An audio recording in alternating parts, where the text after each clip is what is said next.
Praise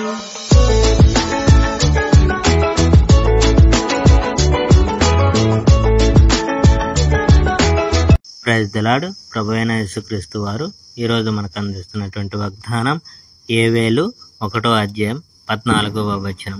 ఉపవాస దినము ప్రతిష్ఠించుడి.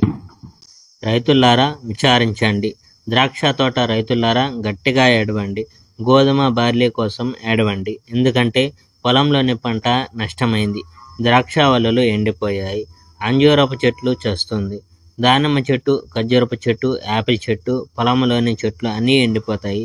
ప్రజల్లో సంతోషం చచ్చింది. యాజకులారా, మీ విచార సూచక వస్త్రాలు ధరించి గట్టిగా ఏడవండి.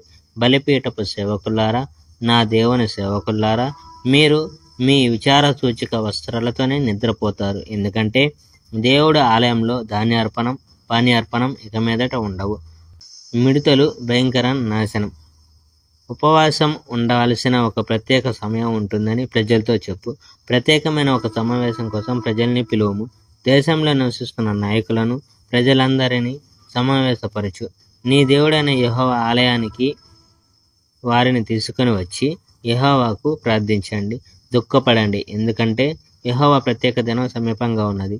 ఆ సమయంలో సర్వశక్తిమంతుడైన దేవుని దగ్గర నుండి శిక్ష ఒక దాడిలా వస్తుంది. మన ఆహారం పోయింది, మన దేవుని ఆలయం నుండి ఆనందం, సంతోషం పోయాయి. మన విత్తనాలు విత్తాం, కానీ ఆ విత్తనాలు ఎండిపోయి చచ్చి మట్టిలో పడి ఉన్నాయి. మన మొక్కలు ఎండిపోయి చచ్చిపోయాయి.